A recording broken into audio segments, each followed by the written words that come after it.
Hello viewers, আশা করি ভালো আছো। প্রতিবারে আপনার সামনে নতুন আরেকটি ভিডিও নিয়ে চলে আসলাম। আজ একটি ইউনিক ভিডিও নিয়ে এসেছি যে আপনাদের সামনে, যে আপনারা জানেন যে কিছুদিন ধরে কিন্তু অর্থাৎ জানুয়ারি প্রথম থেকে চীন থেকে প্রথমত যে ভাইরাসটা HMP ভাইরাসটা, সেই ভাইরাস কিন্তু প্রথমত চীনে ধরা পড়ে। এই করে কিন্তু প্রায় অনেক দেশে কিন্তু সেই ভাইরাসটা কিন্তু শনাক্ত হয়েছে। এই করতে করতে কিন্তু বাংলাদেশে কিন্তু সেই ভাইরাসটা চলে এসেছে। আজ কিন্তু যে HMP ভাইরাসে কিন্তু একজন রোগী কিন্তু আক্রান্ত হয়েছে আমাদের বাংলাদেশে।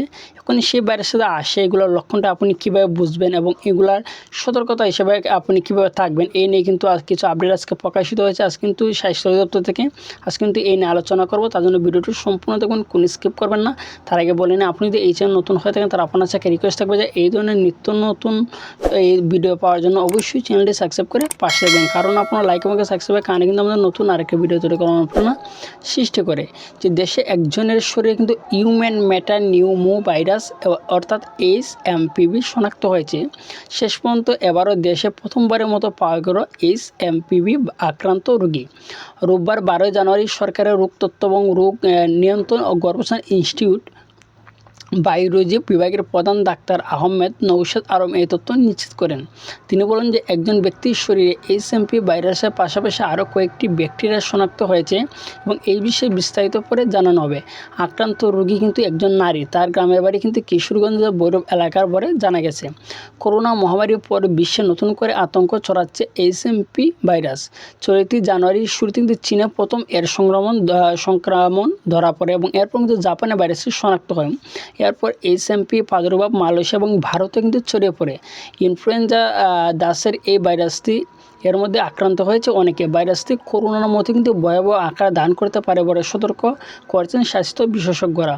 যদিও বিশ্ব স্বাস্থ্য সংস্থা এই ভাইরাস নিয়ে এখনও কোনো সতর্কতা জারি করেনি।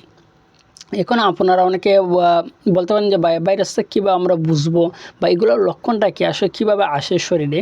যে এই ভাইরাসের লক্ষণ কিন্তু একবার নর্মালি যে ব্যাপারটা সেটা হচ্ছে যে জ্বর, নাক বন্ধ, কাশি বা শ্বাসকষ্টের মতো কিন্তু সাধারণ ঠান্ডাজনিত সমস্যা দিয়ে কিন্তু শুরু হয়। পরবর্তী এই সময় ভাইরাসের সংক্রমণে হাসপাতালে ভর্তি হওয়ার মতো পরিস্থিতি সৃষ্টি করে। অনেক সময় এই সংক্রমণের তীব্রতা ব্রঙ্কাইটিস, নিউমোনিয়া বা অ্যাজমা বা কানে ইনফ্লুয়েঞ্জার মতো সৃষ্টি হতে পারে। SIDR পরিচালক যে অধ্যাপক তাহমিনা সিন বলেন যে শ্বাসতন্ত্রে ছড়ায় এমন একটি ভাইরাসের মতো এটি অনেকটা ইনফ্লুয়েঞ্জা ধরনের ভাইরাসের আক্রমণের মতো, যার উপসর্গ হিসাবে সর্দি, কাশি, ঠান্ডার মধ্যে দিয়েই থাকে। সেই ভাইরাসের লক্ষণটা সাধারণত এখানে তারা দিয়েছে যে সর্দি কাশির মধ্যে দিয়ে কিন্তু সেই ভাইরাসটা কিন্তু যে ধরা পড়ে। ঠিক আছে, এখন যে আপনারা এই ভাইরাস যদি এখন কীভাবে আপনার সতর্কতা থাকবেন, কীভাবে মানে এই সংক্রমণ প্রতিরোধের সতর্কতা কী, তো এই সতর্কতা বলতে গেলে সম্পূর্ণ আপনারা হয়তো আমি বলার পর কিন্তু অনেকে এইগুলো জানেন যে সম্পূর্ণ করোনার মতনই কিন্তু যে শীতকালীন শ্বাসতন্ত্রের রোগসমূহ হতে নিজেকে রক্ষার জন্য মাস্ক ব্যবহার করুন। হাসি কাশির সময় গামছা বা টিস্যু দিয়ে নাক মুখ ঢেকে রাখুন। বেহুদা টিস্যু দিয়ে অবিলম্বে ঢাকনার সহ ময়লা ফেলায় ঝুড়িতে ফেলুন এবং হ্যান্ড স্যানিটাইজার অথবা সাবান পানি দিয়ে হাত ধুন। আক্রান্ত হয়েছেন এমন ব্যক্তিদের সংস্পর্শে এড়িয়ে চলুন। কমপক্ষে 3 ফুট দূরত্ব বজায় রাখুন। ঘন ঘন সাবান পানি কিংবা হ্যান্ড স্যানিটাইজার দিয়ে হাত ধৌত করুন অন্তপক্ষে 20 সেকেন্ড।